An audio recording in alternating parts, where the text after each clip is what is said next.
कांड की पहली चौपाई से यात्रा शुरू होती है। मैं अभी सुन रहा था, तुलसी पीठाधीश्वर भगवान कह रहे थे कि अयोध्या का, इन्हीं के शब्द हैं राम भद्रजाज महाराज जी के, वो कह रहे थे कि अयोध्या कांड की शुरुआत की 8 चौपाई, मेरा वाक्य नहीं है, ये जगदगुरु भगवान कहते हैं, अभी भी कहते हैं, रोज कहते हैं हर कथा में।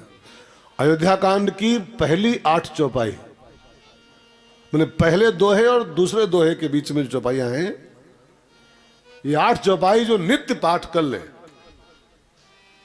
रोज पाठ इसका कर ले, गुरु भगवान का कमिटमेंट है, उनका ये प्रॉमिस है कि मेरा वादा है इस बात का, अयोध्या कांड की शुरू की 8 चौपाई रोज पाठ करो तो आपके घर में दरिद्रता कभी नहीं आ सकती, कभी गरीबी नहीं आ सकती। तो आइए अयोध्या कांड की शुरू की चौपाई हम लोग 1-2 गाएं और आगे बढ़े, सब लोग गाओ। जब ते राम ब्याही घर आए, जब ते राम ब्याही घर आए, नित नव मंगल मोद बधाए, नित नव मंगल मोद बधाए, भुवन चारि 10 भूधर भारी, भुवन चारि 10 भूधर भारी, सुकृत मेघ बरसहि सुखवारी, सुकृत मेघ बरसहि सुख बारी, सुकृत मेघ बरसहि सुखवारी, सुकृत मेघ बरसहि सुख बारी। जब ते राम ब्याह घर आए, गोस्वामी जी कहते हैं जब से राम जी चारों भैया ब्याह कर घर आए, 4 बहुएं घर में आई, तो नित नव मंगल मोद, नित्य नया आनंद, नित्य नया हर्ष, नित्य नई खुशी अयोध्या में छा रही है। सुकृत मेघ बरसहि सुख बारी, अयोध्या के ऊपर सुखों की घनघोर वर्षा हो रही है, सुखों की बारिश हो रही है। अच्छी चीज की खराब चीज, अच्छा कसके वर्षा हो जाए तो बहुत अतिवृष्टि हो जाए तब भी अच्छी चीज है, तब खराब है ना। हमारे यहां अति सर्वत्र वर्जित माना गया है। अति का भला न बोलना, अति की भली न चूप, अति का भला न बरसना, अति की भली न धूप।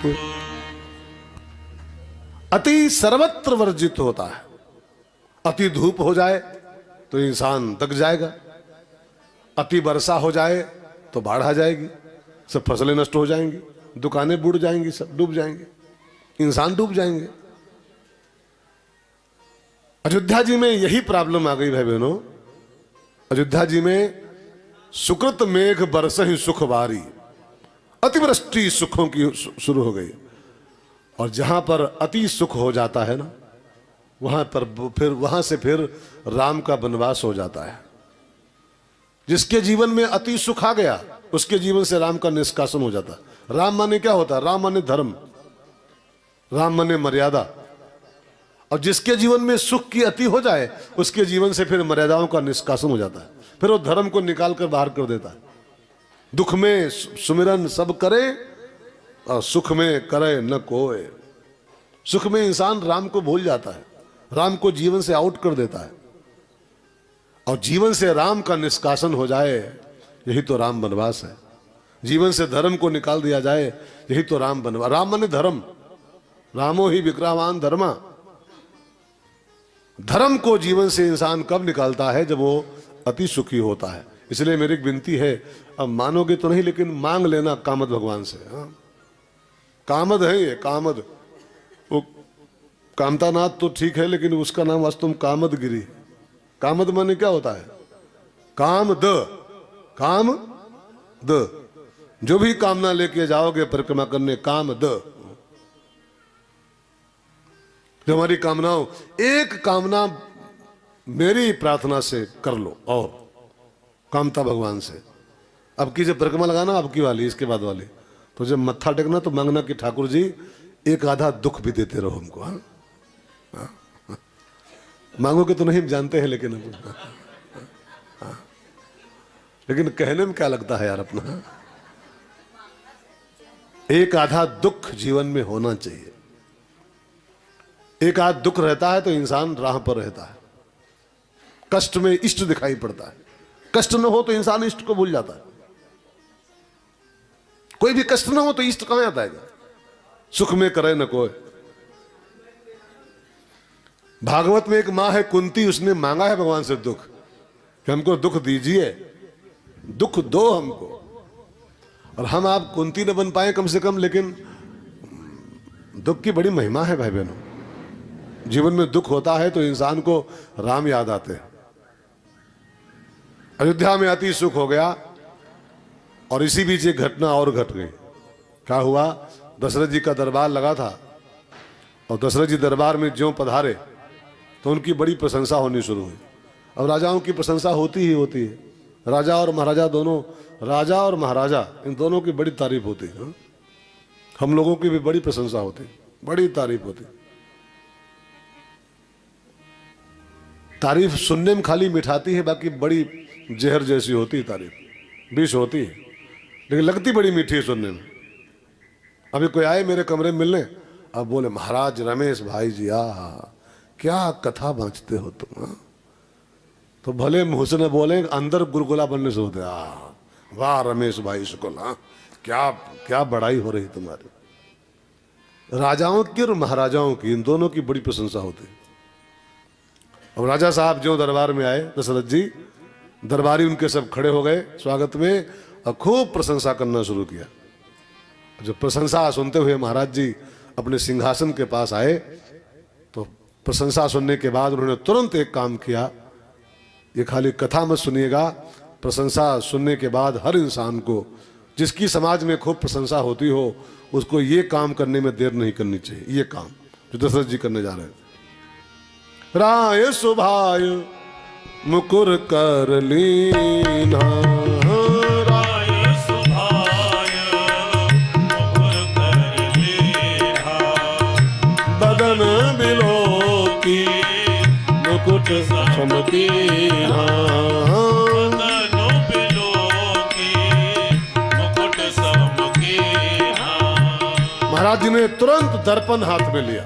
प्रशंसा सुनने के बाद दर्पण हाथ में लिया। अयोध्या की जो परंपरा है ना, अयोध्या की जो संस्कृति है, ध्यान देके सुनिएगा, वो दर्पण की संस्कृति है। चित्रकूट की जो सभ्यता है वो अर्पण की सभ्यता है, और लंका की जो सभ्यता है वो घर्षण की सभ्यता है। अयोध्या में दर्पण है, चित्रकूट में अर्पण है, और लंका में घर्षण है। घर्षण, घर्षण माने हाँ बस खाली एक काम होता है, बस उसको मारो, उसको पीटो, छीन लाओ, घसीट लाओ, वह सब घसीटना खाली चलता है सिर्फ बस। और इस धरती पर अर्पण की सभ्यता है, अर्पण की। राम कहते हैं तुम संभालो, भरत जी कहते हैं तुम संभालो, लेकिन आखिरकार अर्पण हो ही गया।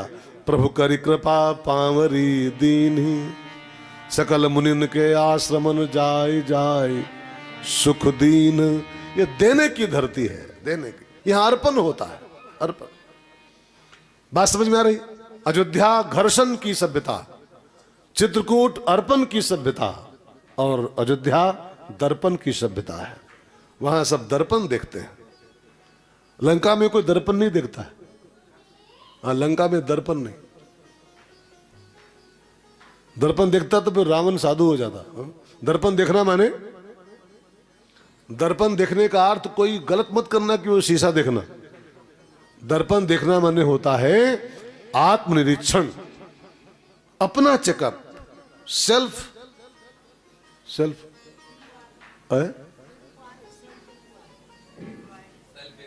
हाँ सही पकड़े हैं, सेल्फ। हाँ वाह समझ में। राजू भैया इंग्लिश के बहुत मास्टर हैं। अरे MBBS के। सेल्फ इंक्वायरी हम ट्राई करते रहते हैं, कहीं कुछ मिल जाए हमको भी। अंग्रेजी नहीं बहुत पढ़े हैं तो थोड़ा ट्राई करते रहते हैं, कहीं कहीं बात बिगड़ जाती है। कहीं परसों कुछ बोले थे तो लड़का पकड़ा हमारा, हाँ, कि पापा गलत बोले आप। अब क्या करें, पढ़े लिखे कम हैं तो कहीं कहीं फंस जाते हैं। एक थी ना मैडम, उसको इंग्लिश बोलने का शौक था हमारी तरह, बहुत बढ़िया था। ट्राई करती रहती थी। तो वो टूटी फूटी इंग्लिश, वो उल्टा पुल्टा ग्रामर उसकी बढ़िया नहीं थी। विल कहीं लगा दे और डू कहीं लगा दे। तो एक दिन मेहमान आया उसके यहाँ, तो पति ने कहा अपनी मैडम से कि मैडम हमारी जो विकलांग इंग्लिश है ना, दिव्यांग इंग्लिश, उसको आज मत बोलिएगा। हाँ, मेहमान आए हैं, पढ़े लिखे मेहमान हैं, आज मत बोलना, हिंदी में बात करना तो अच्छा रहेगा। उल्टी पुल्टी बोलती हो, पास्ट टेंस का फ्यूचर कर देती हो, फ्यूचर का पास्ट कर देती हो, तो आज थोड़ा हिंदी में बात करना। कहा ठीक है, हम इतनी थोड़ा बेवकूफ है। अब बना खाना, शाम का भोजन, और शाम के भोजन को बोलते हैं डिनर। और मैडम जब बुलाने आई, कमरे में बैठे थे जब ड्राइंग रूम में, आवाज दी, सुनते हो जी, वो लंच तैयार है, आओ कर लो। हाँ वो आया, तुमको मना किया था, तुम्हारी विकलांग अंग्रेजी है, क्यों बोल दी तुम? शाम के भोजन को लंच नहीं कहते हैं पगली, उसको डिनर कहते हैं। पागल हो तुम क्या? डिनर है वो। तो वो बोली, पागल हम नहीं, पागल तुम्हें हो। का क्या मतलब? कि हमने शाम का नहीं बनाया है, दोपहर वाला सब गर्म कर दिया है। दोपहर की सब्जी, दोपहर के आलू सब दोबारा छोंक दिए हैं। दोपहर का भात गर्म कर दिया है। वो सब लंच है बा, डिनर नहीं है वो। कुछ ऐसा ही प्रयास हमारा भी है कि वो लंच का डिनर, डिनर का लंच हो जाता है। तो सेल्फ इंक्वायरी, दर्पण देखने का अर्थ वो नहीं है कि शीशा देख के लेके मुंह देखना। सेल्फ इंक्वायरी कि मेरे बारे में लोग तो जो बोल रहे हैं सो बोल रहे हैं, लेकिन हम वास्तव में क्या हैं ये तो हम ही जानते हैं ना। जैसे हमारे बारे में लोग चाहे जो बोलते हो, लेकिन हम क्या है हम जानते हैं। और लोगों का काम है कहना, लोग तो बोलते रहते हैं। कोई कहता अरे रमेश भाई तो भगवान के अवतार हैं, और भगवान के अवतार हम हैं। ये बोलने वाले बोलते हैं, ये भी बोलते हैं। अरे महाराज हमारे यहाँ 14 साल से बच्चा नहीं हो रहा था, तुमने हाथ धर दिया माथे पर, बच्चा, भगवान हो तुम। हम भगवान है? हद है यार। बोलने वाले तो कुछ भी बोल सकते हैं, लेकिन दर्पण देखो तुरंत ही, सेल्फ इंक्वायरी करो कि हम क्या है वास्तव में। तो जब प्रशंसा महाराज जी की शुरू हुई तो महाराज जी ने फटाफट दर्पण निकाला और आत्मनिरीक्षण करना शुरू किया कि हम वास्तव में क्या है। अथवा दर्पण का एक अर्थ होता है दर्प न, दर्प प्लस न। दर्पण कहता है कि बड़ाई तो जब सुनो समाज में अपनी, तो उस बड़ाई को सुन के दर्प न करो। दर्प माने ईगो, ईगो न करो, क्योंकि ये बड़ाई उड़ाई सब मिथ्या है, संसार की मिथ्या है।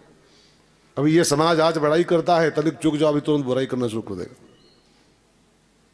यही समाज धर के फोटो पूजा करता है, और एक बात चुक जाए तो सब फोटो उठा के बहा आते हैं पार्कों में, तालाब में। कई बाबाओं के फोटो पड़े मिले हैं बाहर। हाँ, पहले खूब धूपबत्ती करते थे फोटो धर के, गुरु बाबा की, और तनिक चुक गए हो तो सब फोटो भर के बहाया है गड़ही में। तो ये समाज तो ऐसा ही है यार, ये कब फोटो पूजे और कब फोटो प्रवाह गया हुआ। इसलिए इस समाज की प्रशंसा, अरे ये पूरा जगत ही मिथ्या है, ब्रह्म सत्यम जगत मिथ्या। तो जब ये पूरा संसार ही मिथ्या है, तो संसार की हर चीज मिथ्या है। यहाँ की बड़ाई भी मिथ्या है, यहाँ की बुराई भी मिथ्या है। इसलिए यहाँ की हर चीज को हल्के में लो, हल्के में, लाइट में लो इसको सब। बड़ाई उड़ाई शुरू हो समाज में, बहुत फूलना मत कि हम बड़े 30 मार्खा हो गए। ये समाज पता नहीं कब गुब्बारा फोड़ देगा आपका। लेकिन फिर भी इंसान की फितरत, लोग बोले वाह। हर इंसान का प्रयास है कि लोग बोले वाह महाराज जी वाह वाह। 2 अक्षर के शब्द के चक्कर में संसार पागल है, पागल है कि कोई बोल दे वाह। और वाह का उल्टा तो क्या होता है? वाह का उल्टा करो हवा। ये आज वाह कब हवा हो जाए।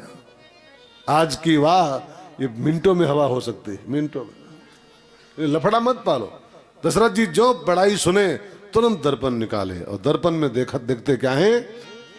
श्रवण समीप भय शीत केशा, श्रवण समीप भय शीत केशा, मनहु जरठपन हस उपदेशा।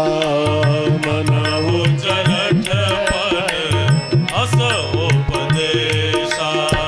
नृप जुबराज राम कहु देहु। नृप जुबराज राम कहु देहु। जीवन जन्म लाहु की न लेहु। जीवन जन्म लाहु की न लेहु। देखते क्या है दर्पण में, श्रवण समीप भय सिद्ध केसा। कानों के बगल के बाल, ये कनपटी वाले बाल सफेद होने शुरू हो गए और बालों की सफेदी जो महाराज जी को दिखाई पड़ी तो उनको लगा ये बालों की सफेदी कुछ पैगाम दे रही मुझको। अस उपदेशा, ये बालों की सफेदी वास्तव में कुछ संदेश देने आती है। संदेश देने आती है कि बेटा अब तुम बुढ़े हो रहे हो, अब गद्दी बच्चों को सौंप दो और जीवन जन्म लाभ किन लेहु। मौत आने के पहले जीवन का परम लाभ ले लो, भजन करके परम लाभ ले लो। अयम ही परमो लाभ हो। जीवन का परम लाभ जानते हो क्या है? अयम ही परमो लाभ हो। उत्त श्लोक दर्शनम, उस परम सत्य की प्राप्ति करना ही जीवन का परम लाभ होता है। अथवा मानस के आधार बोलूं तो लाभ न कछु हरि भगति समाना। लाभ न कछु हरि भगति समाना। भगवान की भक्ति से बड़ा लाभ, भगवान से भजन से बड़ा लाभ कोई संसार में नहीं है। तो ये सफेद बाल मानो यही कहने आते हैं कि बेटा अब अर्थी के दिन आ गए हैं। ये सफेद बाल नहीं होते भाई बहनों। ये एक संत बोल रहे थे, कफन होता है जीते जी तुम्हारे नौजवानी का। इस जवानी का कफन होता है, सफेद बाल नहीं है, जवानी का कफन है। ये आपकी जवानी कफन में जा रही है, जवानी को कफन लपेटा जा रहा है। ये इस बात का संदेश होते हैं कि अब जवानी कफन में आ गई है, अब बुढ़े हो गए हो, अब मौत के दिन आ गए हैं। देखो एक बात मैं कहूँ ना, अब सब बातों में बातें हैं लेकिन क्या करूँ, कहना ही पड़ेगा। बचपन जब इंसान का होता है, बालपन, बहुत ध्यान देना, तो बचपन में इंसान के सामने दो उम्मीदें होती हैं। Please listen to me. बचपन में इंसान के सामने दो उम्मीदें होती हैं कि अभी जवानी आएगी, फिर अभी बुढ़ापा आएगा, उसके बाद मौत आएगी। हालांकि मौत कभी भी आ सकती है, उसकी बात दूसरी है, लेकिन बचपन में दो आशाएं होती हैं, उम्मीदें, कि आगे जवानी है, फिर आगे बुढ़ापा है, फिर मौत। अच्छा, उस बचपन चला गया, जवानी आ गई, तो जवानी में एक उम्मीद आगे बचती कि बुढ़ापा आएगा तब मौत आएगी। ठीक है, जब जवानी चल रही होती है तो आगे एक बुढ़ापा की उम्मीद होती है, बुढ़ापा आएगा तब मृत्यु होगी। लेकिन जिसका बुढ़ापा चालू हो गया उसके आगे फिर क्या बचा उम्मीद? अब बचपन में जवानी बुढ़ापा तब मौत, जवानी में बुढ़ापा तब मौत, लेकिन बुढ़ापे के बाद खाली मौत। हाँ, केवल मौत बची है। तो मौत आ जाए, अर्थी आ जाए, उसके पहले जीवन का जो परमार्थ है, जीवन का जो परम लाभ है, उसको अर्जित कर लिया जाए। ये बालों की सफेदी का संदेश होता है। लेकिन इंसान इतना, क्या बोलेंगे इसको, इतना ढीठ हो गया है, इतना बेशर्म हो गया है कि संदेश सुनने के बजाय वो कटोरियम घोर के संडे टू संडे, वो संदेश नहीं सुनना चाहता बालों का, ये बाल क्या कहने आए हैं, वो नहीं सुनता। बस कटोरियम घोर के और दंत मंजन के बुरुश से पोत के। एक जगह पर 3 विदेशी लोग खड़े थे, एक अमेरिका का विदेशी था, एक जापान का था, एक चाइना का था, एक इंडिया का था, 4 लोग खड़े थे। तो प्रश्न रखा गया कि टूथब्रश कई दिन में रिटायरमेंट करते हो तुम लोग? मतलब टूथब्रश जब लाते हो तो उसको कितने दिन में खत्म कर देते हो, छोड़ देते हो? तो अमेरिकन बोला ओनली इन 1 वीक, 1 हफ्ते में नया टूथब्रश, 1 हफ्ते यूज करता हूं। दूसरा जापान वाला बोला कि हम 1 महीने में उसको चेंज कर देते हैं। चाइना वाला बोला हम 1 साल में 6 महीने में नया ब्रश ले लेते हैं। तो इंडिया वाले पूछा तुम्हारा क्या हाल चाल है? कहा हमारे यहाँ टूथ ब्रश कभी रिटायर नहीं होता है, कभी भी। का क्या मतलब? कान लोग उससे कई काम लेते हैं, जब तक उसके वो सीकें रहती हैं तब तक दांत मांजते हैं, और जब सीकें थोड़ा घिस जाती हैं तो बाल डाई करते हैं उससे और फिर जब थोड़ा और घिस जाता है तो उसे साइकिल के पुर्जे साफ करते हैं, और जब सब दांत घिस जाते हैं तो पैजामा का नाड़ा डालते हैं उससे।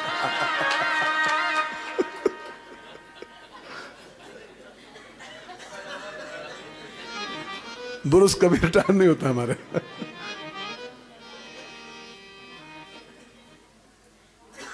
ये कितना ढिठाई हो गई हम सबके अंदर। हम लोग हर संडे पोत लेते हैं। अरे बालों की सफेदी का पैगाम सुनिए। ये पैगाम लेके आते हैं कि बेटा नप जुबराज राम कहूं देहु, नप जुबराज राम कहु देहु, जीवन जन्म लाहु किन लेहु, जीवन जन्म लाहु किन लेहु, जीवन जन्म लाहु किन लेहु। दशरथ जी ने तुरंत उन बालों की सफेदी के संदेश को सुना और गुरुदेव से कहा, गुरुदेव मैं गद्दी राम को सौंप करके भजन करना चाहता हूं। ये सफेद बाल यही मुझसे कह रहे हैं। मैं तो कहूं संसार के हर पिता को ये संदेश देना चाहिए, हर बाप को।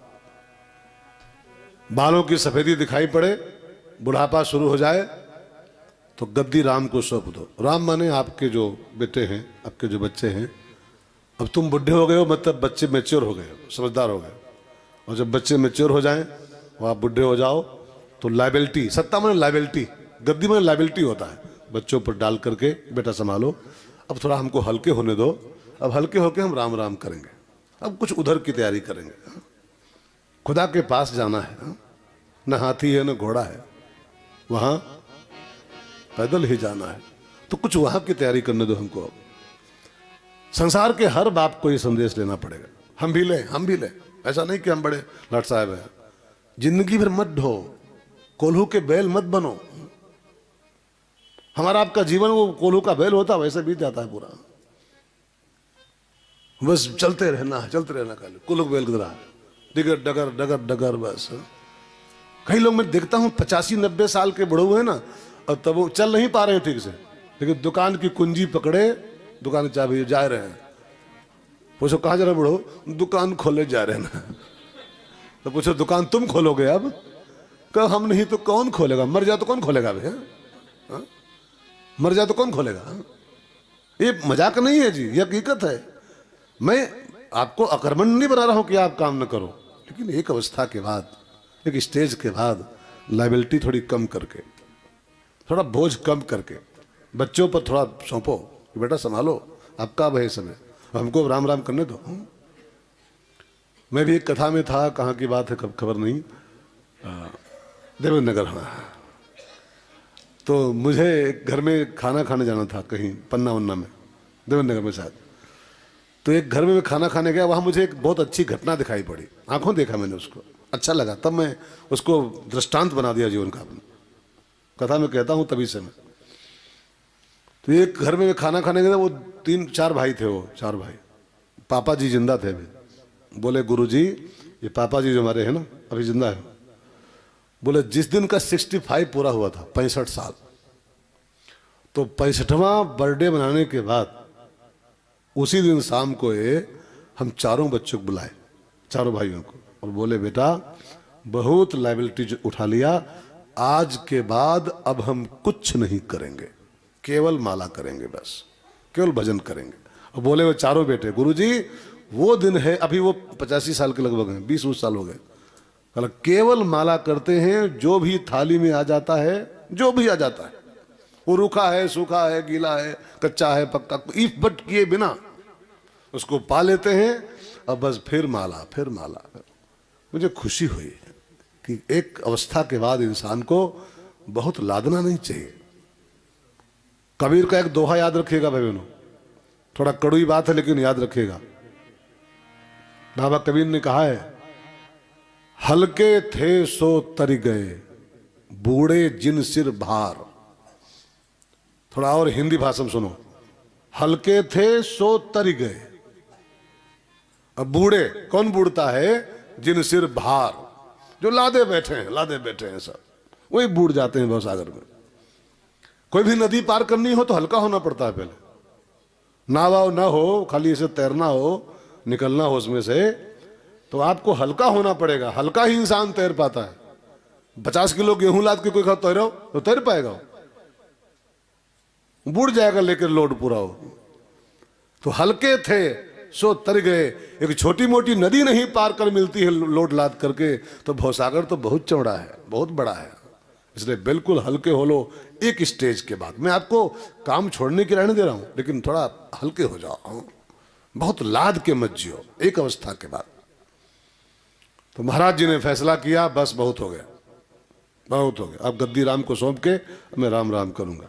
फैसला करो एक स्टेज के बाद। आप भी, एक बड़ा बढ़िया गाना था पिक्चर में। अब कहने को तो पिक्चर गाना है लेकिन मस्त गीत है। सारा सारा दिन तुम काम करोगे,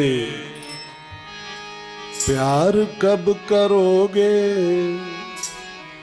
रात को तुम आराम करोगे, प्यार कब करोगे, प्यार कब करोगे। सारा सारा दिन तुम काम करोगे, प्यार कब करोगे, रात को तुम आराम करोगे, प्यार कब करोगे, प्यार कब करोगे, प्यार कब करोगे। अब कहने को तो नगीना का गीत है ना, लेकिन मैसेज कितना बढ़िया है। सारा सारा दिन तुम काम करोगे, रात को तुम आराम करोगे, प्यार कब करोगे। दूसरी बार मौका पाओगे क्या है? 84 लाख जन्मों के बाद तो मौका मिला है, बार बार मिलता है क्या है? पत्ता टूटा डाल से ले गई पवन उड़ा है, और फिर कब ये गलियां ये चौबारा, कब इसमें आना होगा दोबारा, कोई भरोसा इसका नहीं है। इसलिए एक अवस्था के बाद नृप जुबराज राम कहूं देहू, और जीवन मने जीते जी मौत आने के पहले जन्म लाभ किन ले हो, जन्म का लाभ ले लो। वशिष्ठ से पूछा, गुरुदेव मैं गद्दी राम को देना चाहता हूं, जरा बढ़िया मुहूर्त बताओ कोई अच्छा सा, राज्याभिषेक का मुहूर्त निकालो, मैं गद्दी राम को सौंप दूं और माला करूं। और जब देने का मुहूर्त पूछा तो वशिष्ठ महाराज बड़े गुस्सा हुए, और देने में क्या मुहूर्त है यार, जब देना हो तो दे दो। कई लोग अब सोचते हैं कथा में कुछ सहयोग करना है, कब करूं, पत्रा निकालो। पत्रा का निकालना, अरे करो है तो करो, वैसे भी गाड़ी हिल रही है। हाँ, कई लोग आते हैं, महाराज जी कुछ कथा में सहयोग करना है, कब करूं, कब कब कब करोगे, कब करोगे, दिन 5 हो गए आज। प्यार कब करोगे। मेरे कहने का भाव है, इसको यहां मत जोड़िएगा, मैं उसको और कोई कह रहा हूं, मेरी बात समझिएगा। देने में क्या पूछना है यार, क्या पूछना, जब देना है दो, पट से छुट्टी करो उसको दे करके। दान का कोई मुहूर्त नहीं होता है जी, बहुत ध्यान देखिए, दान का और भजन का कोई मुहूर्त नहीं होता। तदैव लग्नम सुदिनम, तदैव तारा बलम चंद्र बलम, तदैव विद्या बलम देव बलम, तदैव लक्ष्मी पते तेंघ्रगम स्मरामी। जिस पल हम भगवान का नाम लेते हैं, जिस पल हम अपने हाथों से कुछ दान करते हैं, वही घड़ी शुभ हो जाती है, वही पल शुभ हो जाता है। इसलिए दान में क्या, जो देना है दे के छुट्टी करो, हल्के हो जाओ फटाफट। एक बात मुझे याद आ गई, बहुत कीमती बात है, प्लीज बहुत ध्यान देकर सुनिएगा। हरिद्वार के एक बहुत बड़े संत हुए हैं स्वामी राम सुखदास जी महाराज, नाम सुने आप लोग? राम सुखदास बहुत बड़े संत। उनसे एक भाई ने पूछा, पत्रकार भाई ने, गुरुजी बंधन मुक्त होना चाहता हूं, क्या करूं? बंधन मुक्ति पाना होना चाहता हूं, उसके लिए मैं क्या करूं? तो राम सुखदास जी बड़ा बढ़िया प्रश्न पूछे, होना चाहते हो खाली सुनना चाहते हो? मैंने खाली सुनना है कि होना है? बंधन मुक्त होने की खाली विधि सुननी है कि बंधन मुक्त होना है? कहने नहीं, होना है, मुझको होना है। तो स्वामी जी ने कहा अगर होना ही है तो दो काम फटाफट कर दो, दो काम कर दो, उसी पल बंधन मुक्त हो जाओ, उसी पल, अभी इसी वक्त हो जाओगे। कौन कौन काम दो कर दे? पहला काम, आप भी सुनो ध्यान देके, अब करो, मुक्त होना है तो इसी वक्त हो जाओगे। बस दो काम कर दो, तो लेना बंद कर दो। पहला काम, लेना बंद कर दो, और जिसको जो देना है उसको दे के छुट्टी करो। बस दो चीजें जिस पल आप ये कर पाओगे, लेना बंद कर दीजिए और जिसको जो देना है दे के छुट्टी कर दीजिए, उसी पल आप मुक्त हो जाओगे। तो इसमें देने में क्या मुहूर्त पूछ रहे हो यार? बेग विलंब न करो नृप, साजो सब समाज, सुदिनु सुमंगल तबहि जब राम होई जुबराज। इसमें क्या पूछना यार? गद्दी दो बस, राम जी को छुट्टी करो, सब घड़ी शुभ है इसके लिए। तदैव लग्नम सुदिनम तदैव, दे दो छुट्टी करो, सब घड़ी बढ़िया है इस काम के लिए। दशरथ जी ने कहा जब सब घड़ी बढ़िया है तो ऐसा करते हैं कल सवेरे कर देंगे। हर घड़ी बढ़िया है तो कल सवेरे करेंगे। और महाराज जी ने उस काम को कल पर टाल दिया, कल पर। अभी मैं परसों बैठा था, बंबई से भैया हमारा आया है, वो बोला महाराज जी 2 दिन बड़े खतरनाक होते हैं, एक कल एक कल, कल यस्टरडे और कल टुमारो। ये दोनों दिन, एक तो गड़ा मुर्दा है, भैया के शब्द हैं सभी बम्बई वाले भैया। कल जो है ना यस्टरडे गड़ा मुर्दा है, और कल टुमारो अंधेरे में है, अंधेरा है वो, पता नहीं कल क्या होगा। सो के उठो ना उठो, कल भूकंप आ जाए, कल बाढ़ आ जाए, कल सुनामी आ जाए, कल अटैक पड़ जाए, कल क्या हो जाए, कल का क्या भरोसा यार? कल का क्या भरोसा? तो कल गया और कल आपके हाथ में है नहीं। कल तक क्या होगा? कल तक क्या होगा कोई जानता है? हाँ, अरे कल छोड़ो, मैंने कहा ना प्रदीप भैया घटना हमको तो हिला के 11:30 बजे मैंने फोन किया था, 2:30 बजे फोन आया, 3 घंटे के अंदर, है ना? तो कल तो बहुत बड़ी बात, 3 घंटे में क्या हो जाएगा? 3 घंटा छोड़ो, अगले 2 मिनट में क्या हो जाएगा? भैया कह रहा था विवेक कि मैं तो हाथ पकड़ के उतारा था, गाड़ी में बैठाला था, क्या उम्मीद थी कि ऐसा कुछ होगा? ये मालूम तो हम साथ ही जाते इसके, बैठा ले कि जुकाम है, दवाई लेकर भी आ रहे हैं, जुकाम में कुछ होता है। अगले ही पल फोन आया कि नहीं तो मामला बिगड़ गया। तो कहने का अभिप्राय, यहां कल क्या हो किसने जाना, जिंदगी एक सफर। अब गाने से सिद्ध करूंगा मैं। हर बात हम फिल्मी पंडित हैं, जाओ।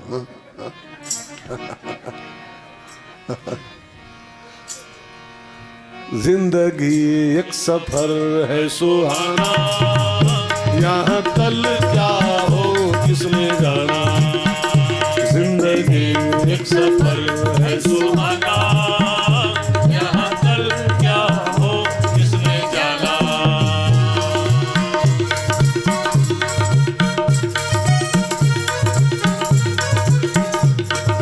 जान जानी है जाएगी एक दिन, जान जानी है आएगी एक दिन।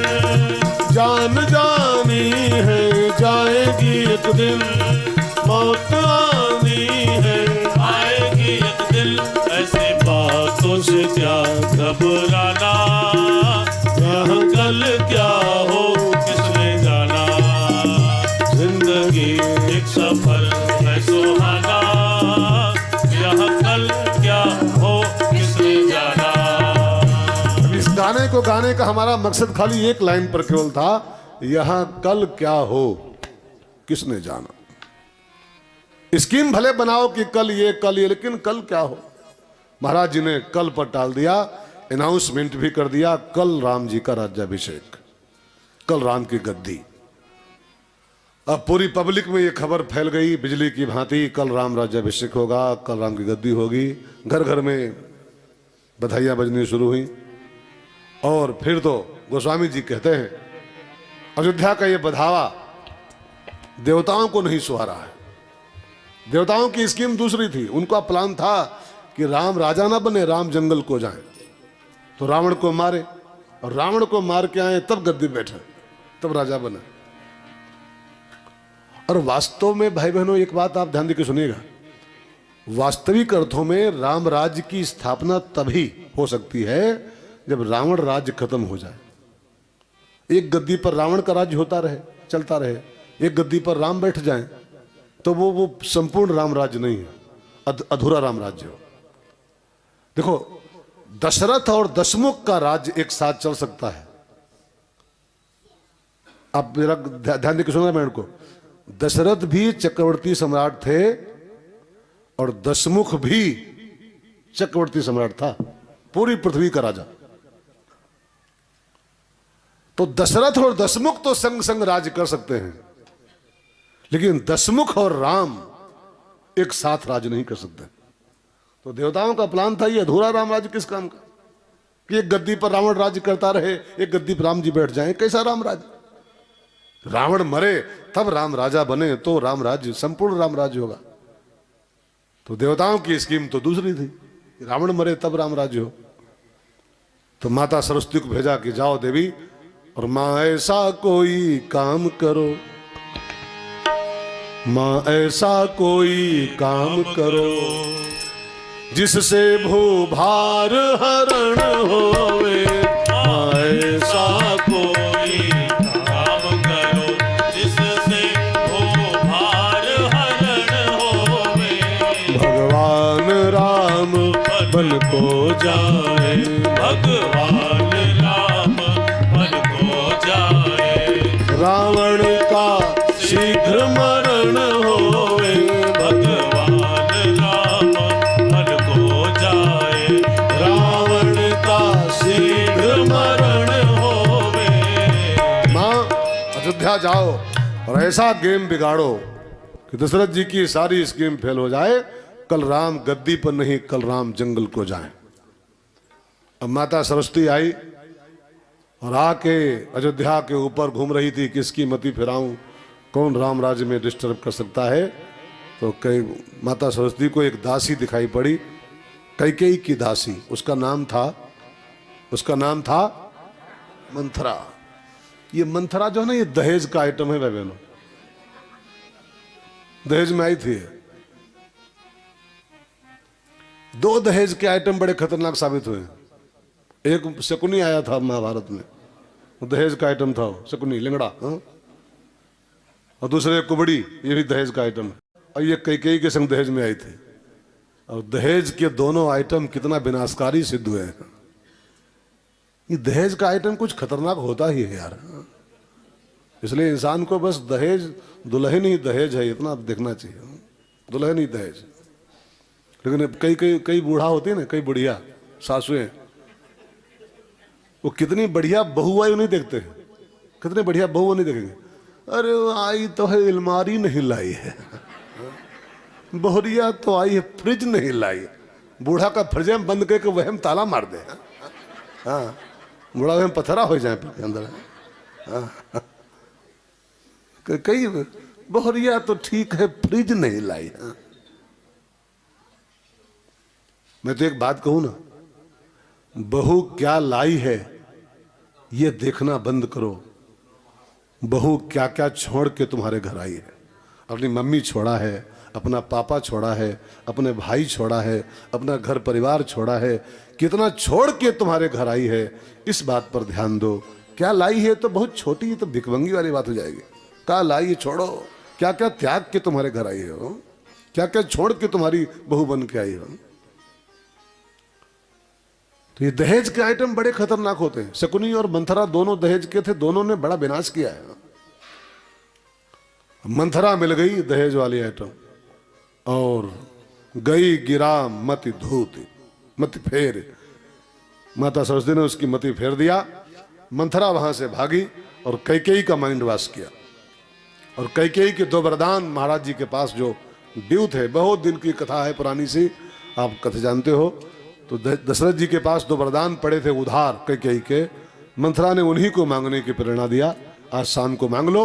और गद्दी भरत के लिए और राम को 14 वर्ष का वनवास मांग लो। बस मंथरा की पढ़ाई कैकेयी कोप भवन में बैठ गई, कोप भवन में। नीच की राय लोगे तो आपका जीवन ऐसे तबाह हो जाएगा। मेरी एक सलाह मानिएगा अगर अच्छा लगे तो, जिंदगी में कभी भी घटिया आदमी की सलाह मत लीजिएगा, कभी भी। नीच आदमी की सलाह अगर आपने ले लिया तो फिर रहे न नीच मते चतुराई। आप कितने बड़े होशियार हो, कितनी बड़ी पीएचडी किए बैठे हो आप, और आपने नीच की राय ले लिया तो आपको बहुत गड्ढे में पहुंचाएगा। राय लो हमेशा अपने से श्रेष्ठ लोगों की, जो अपने से अच्छे हैं। कई अच्छे अच्छे लोग हैं नीचों की राय में फंस जाते हैं, खुद नीच हो जाते हैं। चलो कैकेयी को आप नीच मानते हो क्या? कैकेयी नीच है? कैकेयी महान बंदनी मां है।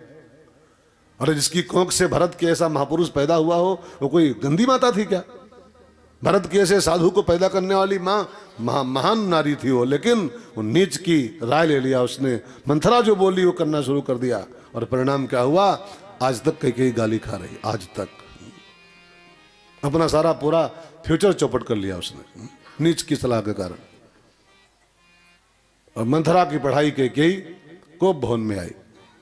महाराज दशरथ जी शाम को जब आए राजमहल, कैकेयी से उनका कुछ विशेष लगाव था।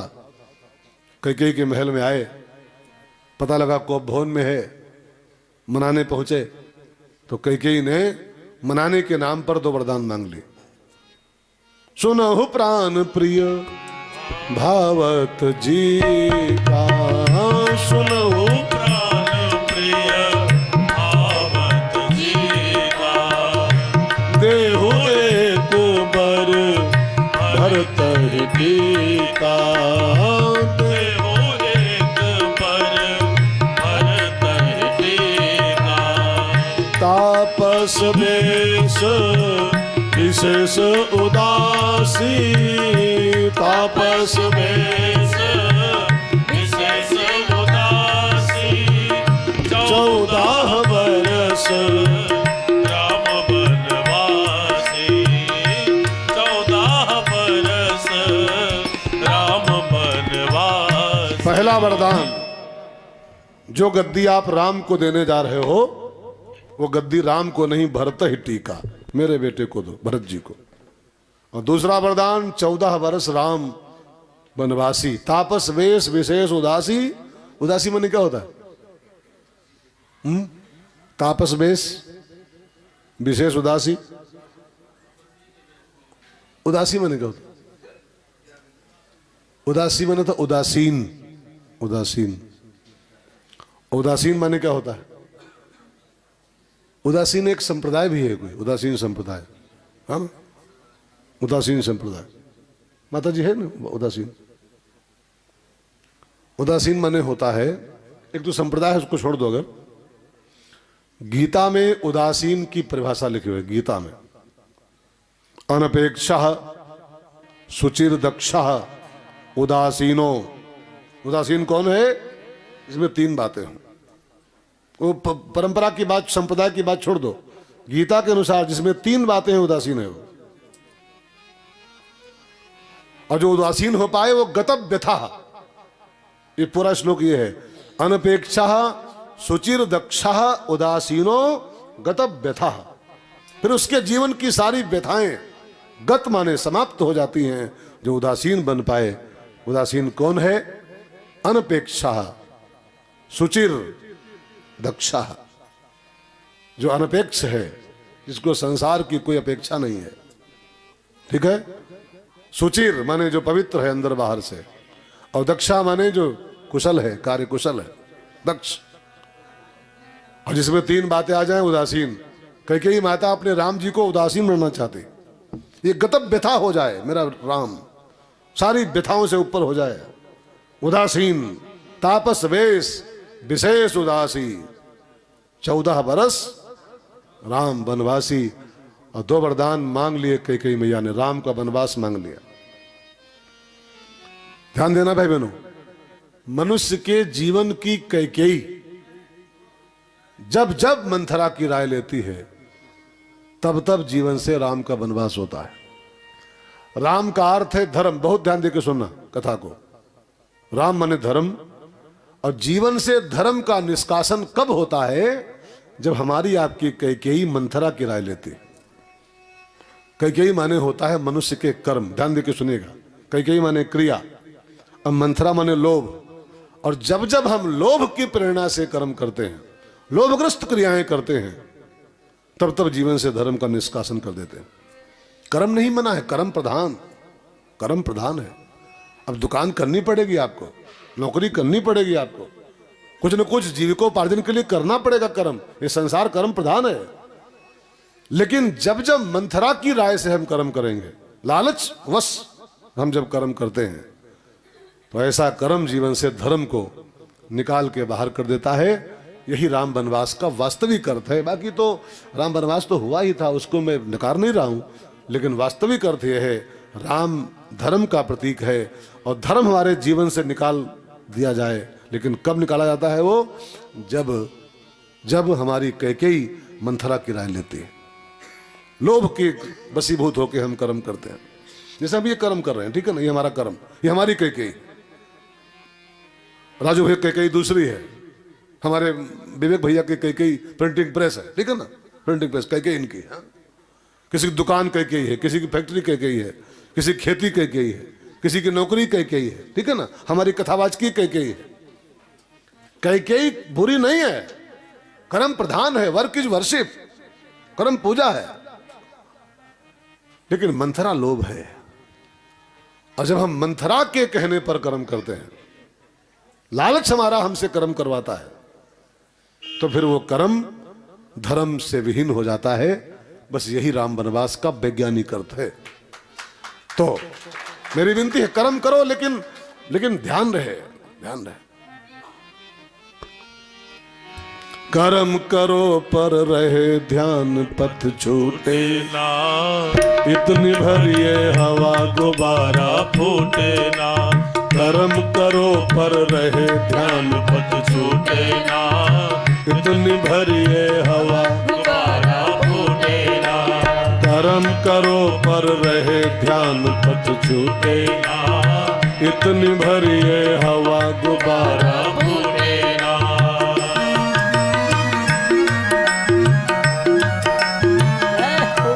हर कर्म के गर्भस्थल में रहता हित अनहित अपना। हर कर्म के गर्भस्थल में रहता हित अनहित अपना। जग जाल विकट दृष्टि है, सच कहो कहो चाहे सपना। जग जाल विकट दृष्टि है, सच कहो कहो चाहे सपना। सहज में छूटे ना इतनी भरिए हवा गुब्बारा फूटे ना। कर्म करो पर रहे ध्यान, पथ छूटे ना इतनी भरिए हवा गुब्बारा फूटे ना। कर्म करो पर रहे ध्यान, पथ छूटे ना इतनी भरिए हवा गुब्बारा फूटे ना। प्रत्येक कर्म लोभ मुक्त होना चाहिए। मंथरा से रहित कैकेयी हो तो कैकेयी बंदनीय है, लेकिन जब मंथरा की शिष्य बन जाती है वो कैकेयी निंदनीय हो जाती है। ऐसा कर्म फिर बंधन बन जाता है। भाई बहनों, मैं भी अपने अपने कर्म को संभाल लो, मंथरा से मुक्त कर लो उसको। हम कथा बांचे, मंथरा से मुक्त रहे। और कथा बांच के हमारी निगाह खाली पैसे पर रहेगी, इसमें से कौन ऐसा बैठा है जो 1100 हमको दे सकता है। हाँ? किसको हम चुपड़ दे थोड़ा सा कि ये खुश हो जाए, तो आके अभी आर्थिक पहले 200 रुपया डर जाए। हाँ? ऐसी तैसी, हाँ? ऐसी तैसी। हाँ? हम हमारी निगाह गिद्ध की तरह खाली पैसे पर रहे कि इसमें कौन बैठा है, किसको थोड़ा बड़ाई कर दें कि 1100 हमको दे जाया करके शाम को। और इस भाव से हम कथा करते हैं तो ये कथा बांच के भी हम राम को वनवास कर रहे हैं। हाँ? राम का वनवास कर दे रहे हैं। कोई भी कर्म जब लोभग्रस्त होता है, ऐसा हर कर्म बंधन हो जाता है। लोभ मुक्त कर्म करो। कर्म का परिणाम तो आएगा ही। मैं कथा बाच रहा हूं, जो आना है वो आएगा ही। आप खेती गेहूं बोओगे, जो आपके भाग्य में होगा आएगा ही। लेकिन खेती भी लोभग्रस्त कर दो तो खेती भी आपका राम का वनवास कर देगी। इसलिए लोभ मुक्त क्रिया होनी चाहिए, हमारी भी, सबकी सबकी। अब राम जी को जब ये खबर लगी कि मेरी माँ ने वरदान मांगा है, राम का 14 साल का वनवास और गद्दी भरत जी को, और पिताजी हमारे बहुत दिनों के वचनबद्ध थे, उनकी मजबूरी है, बहुत दिनों का वरदान था तो उनकी मजबूरी है, उन्होंने हाँ कर दिया था पहले से ही। तो पिता के वचनों को और माता जी के इच्छा की पूर्ति करने के लिए राम जंगल जाने को तैयार हो गए। जो न जाऊं बनू ऐसे उका जाऊं, जो न जाऊं ऐसे उका जाऊं। प्रथम गनिया मोहि मूढ़ समाजा, प्रथम गनिया मोहि मूढ़ समाजा। सुनु जननी सोई सुत बड़ भागी, सुनु जननी सोई सुत बड़ भागी। जो पितु मातु वचन अनुरागी, जो पितु मातु वचन अनुरागी। राम जी अपने पिता के वचन और माता की इच्छा को निभाने के लिए वन जाने को तैयार हुए। और राम तैयार हुए तो सीता भी तैयार हो गई, क्योंकि सीता तो परछाई है राम जी की। राम जहां जाएंगे वो कहियत भिन्न न भिन्न, गिरा रथ जल बीच सम, कहियत भिन्न न भिन्न।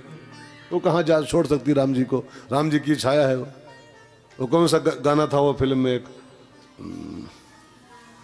सूरज कब दूर। अब ये गाना नहीं सुना। अगर राम सूरज हैं तो सीता उनकी किरण है, गगन है। अगर राम चंद्र हैं तो सीता उनकी किरण है।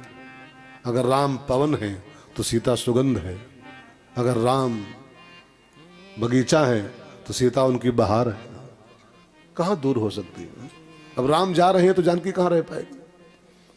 तो सूरज कब दूर गगन से, चंदा कब दूर किरण से, सूरज कब दूर गगन से, चंदा कब दूर किरण से, खुशबू कब दूर पवन से, कब दूर बहार चमन से। ये बंधन तो प्यार का बंधन है, जन्मों का संगम है। तो सीता मैया भी राम के साथ चल पड़ी। अब जब राम सीता दोनों चल दिए तो लक्ष्मण कहाँ रुकने वाला है, जिसका लक्ष्य ही राम है मन का, जिसके माता रामो मत पिता रामचंद्रा, स्वामी रामो मत सखा रामचंद्रा, वो कहाँ रहने वाला है। लक्ष्मण भी चल दिया। अब देखो, वरदान मांगा था खाली एक का वनवास, राम वनवासी, लेकिन महल से निकले 3-3 लोग एक साथ जंगल के लिए। वनवास एक को था और निकल रहे 3 लोग। जानते हैं इसका कारण क्या है? इसका कारण एक महात्मा ने खोजा कि जब एक का वनवास था तो 3 क्यों जा रहे हैं। कहीं पर कहीं ने मांगा है कि सीता वनवासी, लखन वनवासी, राम वनवासी केवल मांगा था उसने। फिर लखन क्यों जा रहा है, जानकी क्यों जा रही, ये 3 लोग क्यों जा रहे हैं? तो एक महात्मा ने इसका उत्तर निकाला। आप जरा ध्यान देकर सुनिएगा। राम माने होता है आनंद, ठीक है। सीता माने होता है शांति, एक अर्थ में शांति सीता। और लक्ष्मण माने होता है वैराग्य। तो आनंद, शांति और वैराग्य 3 लोग जा रहे हैं। क्यों? क्योंकि अयोध्या में 3 बीमारियां आ गई, इसलिए। और जहां ये 3 बीमारी इकट्ठा हो जाएं, वहां से तीनों निकल लेते हैं। कौन कौन 3 रोग आए अयोध्या में? दशरथ जी में काम, दशरथ जी में काम आया। वो कैकेयी के प्रति बहुत कामासक्त थे, बढ़ोती में भी। ऐसा लिखा है रामायण में, पढ़िए। देखो काम प्रताप बढ़ाई, चौथेपन का आदमी है ये, चौथेपन का आदमी। 70-75 साल का आदमी भी अपनी मैडम में इतना ज्यादा आसक्त हो। मैं प्यार होना गंदी की बात नहीं है, प्यार हो, बढ़ोती में प्यार हो, प्यार तो पूजा है। लेकिन आसक्ति हो बढ़ोतरी तक ये ठीक नहीं होता है। हाँ? ये आसक्त थे कैकेयी में, बढ़ोतरी तक आसक्त थे। हाँ? उनके शब्दों को पढ़िए तो आपको लगेगा कि आदमी ये जम नहीं रहा है। हाँ? बार बार कह राव सुमुखी सुलोचनी पिक बचनी, कारण मोहि सुनाओ गजगामिनी निज कोप कर। अब ये शब्द 75-80 साल के बुढ़ऊ के मुंह से अच्छे लग रहे हैं। हाँ? 80 साल के बुढ़ऊ बुढ़क बोले पिक बहनी मृग नैनी कोकिल बहनी गजगामिनी, बूढ़ा से जमता है? नहीं जमता है। ये 25-26 साल 30 साल के अंदर ये सब जमते हैं। हाँ? ये सब शब्द, कुछ शब्द हैं जिनकी जमने की उम्र होती है यार। अब कोई 25-26-30 साल का कोई पति पत्नी का कपल हो और आपस में आई लव यू बोलते हो तो ठीक है चलो, और 90 साल के बूढ़े बोले आई लव यू बूढ़ा तो गंदी बात है, गंदी बात है। वो राम राम बूढ़ा करना तो ठीक है, बूढ़ा राम राम। हाँ? अब लव यू वाला शब्द जमाना चला गया, उसकी एक उम्र होती। ये कामासक्त थे महाराज जी बढ़ोतरी तक।